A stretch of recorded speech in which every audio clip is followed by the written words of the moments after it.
De la misma manera que podemos hacer cambios de manera visual en nuestra ventana de composición, vamos a poder hacer cambios de manera más numérica en nuestro timeline. Voy a seleccionar la herramienta de selección porque ninguna de las herramientas que tenemos en la parte superior van a actuar en el timeline directamente, solamente van a actuar en la ventana de composición. Fijaros que lo primero que os voy a enseñar es que tenemos dentro de las opciones de transformar un botón de restablecimiento o de reset. Básicamente lo que nos va a permitir es volver a dejar todas las propiedades en sus valores por defecto. Esa es una manera de restablecer todas las propiedades a la vez, pero no es la única, porque también podéis restablecer de manera independiente cualquiera de las propiedades. ¿Cómo? Pues simplemente seleccionando la propiedad, pulsando el botón derecho de vuestro mouse y veréis que aparece ahí una opción de restablecer. Por ejemplo, si restablezco solamente el punto de anclaje, veis que el punto de anclaje automáticamente se vuelve a situar en el centro de la capa. Este método de restablecimiento también os permite seleccionar varias propiedades a la vez. Si yo utilizo la tecla de control, ¿qué sería la tecla de comando en un Mac? Fijaros que puedo seleccionar, por ejemplo, punto de anclaje y escala. Si ahora pulso con el botón derecho del mouse, estaré restableciendo punto de anclaje y escala simultáneamente. Por supuesto, vais a poder seleccionar todas las propiedades que necesitéis restablecer y con cualquiera de los dos métodos que os he enseñado, restablecerlas. Voy a restablecer la capa completa finalmente. Veis que ya la tenemos de nuevo a su tamaño original y voy a empezar a enseñaros a hacer cómo se pueden realizar los cambios, en este caso en el timeline. En el timeline tenemos la ventaja de que al realizar los cambios vamos a tener más precisión. Por dos razones. Primero, porque, por ejemplo, si cambio la posición, veis que si me pongo en la coordenada X del eje horizontal, si me pongo en esa coordenada aparece una mano con dos flechitas y me permite, si hago clic y arrastro, moverme solamente en el eje horizontal. Eso me va a permitir más precisión a la hora de realizar cambios, puesto que solamente estoy produciendo cambios en un eje. No solamente voy a poder hacer esto con cualquiera de las propiedades, sino que además también puedo trabajar de manera numérica. Si en vez de hacer clic y arrastrar, lo que hago es clic, me va a permitir editar de manera numérica el campo. Es decir, yo ahora podría poner que, por ejemplo, la capa se desplazara hasta la posición 800 en la ventana de composición y habría sido un desplazamiento controlado porque es un desplazamiento numérico. En cualquiera de estos campos, además, podéis hacer operaciones. Eso quiere decir que podéis sumar, restar, multiplicar y dividir. Por ejemplo, si yo quisiera que la posición se fuera a 1/3 de 800, directamente podría dividir por 3 el 800 en el campo, darle la tecla Enter y veréis que automáticamente obtengo el resultado de la división.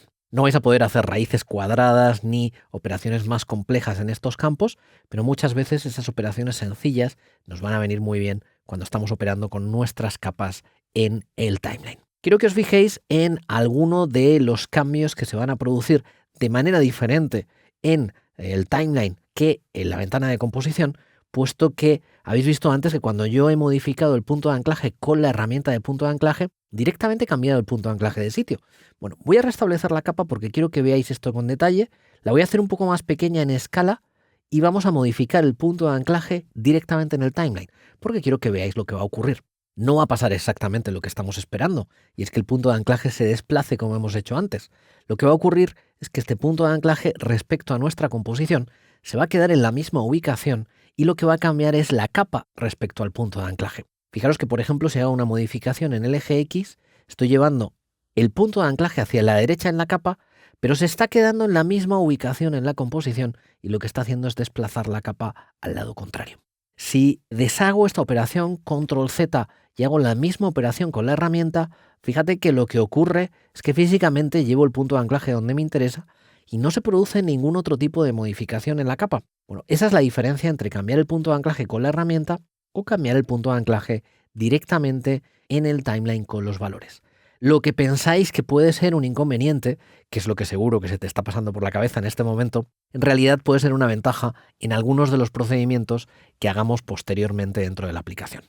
Despejado esta incógnita de cómo se cambia el punto de anclaje en el timeline, está claro que la posición ya habéis visto cómo se modifica.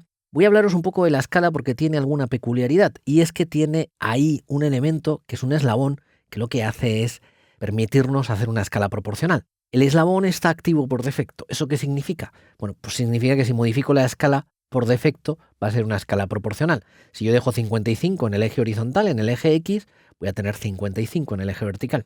Si desactivo ese eslabón, lo que va a ocurrir es que automáticamente lo que vais a ver que ocurre es que la capa se puede deformar. El eslabón representa lo que la tecla Shift representa cuando estamos haciendo las modificaciones de manera visual en pantalla. Ahora, algo muy importante, no penséis que este eslabón afecta lo que hagáis en la ventana de composición. Si yo cambio la escala en la ventana de composición, no importa que el eslabón esté activo. Lo que importa ahí es la tecla Shift. Shift es la que me va a permitir restringir las proporciones. En el timeline, cuando hago las modificaciones en el timeline, lo que importa es que el eslabón esté activo. Después tenemos la rotación, que no tiene ningún secreto. Es igual que si rotáramos en la ventana de composición. Va a ocurrir lo mismo con los valores. Cuando lleguemos a 360 va a cambiar las vueltas para que sepamos cuántas vueltas ha dado nuestra capa. Y por último, la opacidad, que nos permite cambiar la opacidad de nuestra capa en la composición. Fijaros en un detalle. Por defecto, si nos vamos a los ajustes de la composición, ya sabéis que nuestro color de fondo es negro. Bueno, cuando nosotros cambiamos la opacidad, lo que vamos a ver es el color de fondo de la composición. A efectos de trabajar en After Effects, tenemos la posibilidad de activar lo que se conoce como el tablero de ajedrez que tenéis en programas como Photoshop o Illustrator. Este tablero de ajedrez os permite que cuando hacemos cambios en la opacidad, lo que estemos viendo sea el tablero de ajedrez de fondo. Cuidado con ese tablero de ajedrez porque cuando rendericemos nuestra película final no va a salir. Esto simplemente es a efectos de trabajo.